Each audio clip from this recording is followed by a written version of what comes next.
నమస్తే, welcome to our channel. Gannavaram ఎమ్మెల్యేగా ఉన్నంత కాలంగా అనేకమైన అరాచకాలకు తెగబడ్డ వల్లభనేని వంశీ ప్రస్తుతం కూటమి ప్రభుత్వానికి టార్గెట్ అవుతున్నారు. ఆయన తన సొంత నియోజకవర్గం గన్నవరంలో చేసిన దురాక్రమణలు, దోపిడీతో పాటు విపక్షంపై చేసిన దురాఘాతాలు అన్నీ ఇన్ని కావు. ఇది మాత్రం ఎప్పటికీ ఎవ్వరూ మర్చిపోలేరు.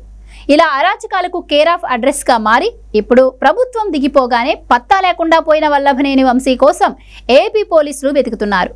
తాజాగా వల్లభనేని వంశీపై సిఐడి అధికారులు గతంలో చేసిన అక్రమాలపై విచారణ చేస్తున్నారు. ఆయన ఇంటికి సిఐడి అధికారులు వస్తున్నారనే ప్రచారం జరిగింది. అయితే ఆ విషయం ముందే తెలుసుకున్న ఆయన పరారయ్యారని తెలుస్తోంది. వల్లభనేని వంశీపై ఇప్పటికే ఒక కేసు రెడీ అయిపోగా ఉన్నతాధికారులు కూడా దూకుడుగా వ్యవహరిస్తున్నారు. గత ప్రభుత్వ హయాంలో వంశీ చేసిన అడ్డమైన పనులను వైసీపీ ప్రభుత్వం కప్పిపెట్టుంచింది.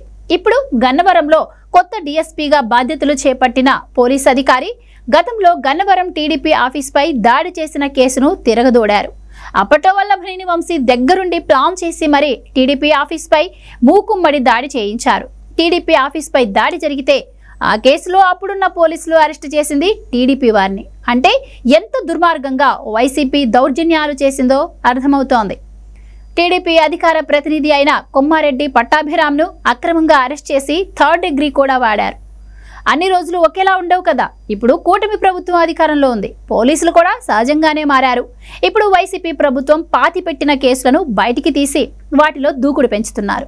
కొత్త డీఎస్పీ సీసీటీవీ కెమెరాలో ఫుటేజ్ని, వీడియోలు చూసి దాదాపు 15 మందిని అరెస్ట్ చేశారు.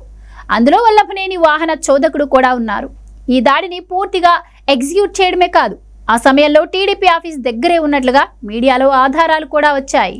అప్పట్లో మీడియాతో మాట్లాడుతూ గన్నవరం టీడీపీ ఆఫీస్పై దాడిని తామే చేశామని వల్లభనేని చెప్పుకున్నారు. కాబట్టి ఈ కేసులో వంశీ అడ్డంగా దొరికేశారు.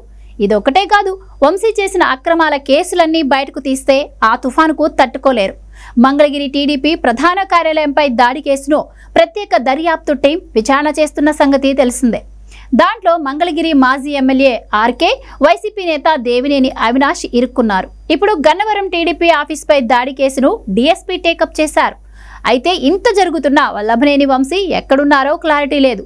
ఇది ముందే ఊహించి దేశం వదిలి వెళ్లి పారిపోయాడేమో అని పలువురు చర్చించుకుంటున్నారు. విజయవాడలోనే ఉండే అవకాశాలు లేవని అంటున్నారు.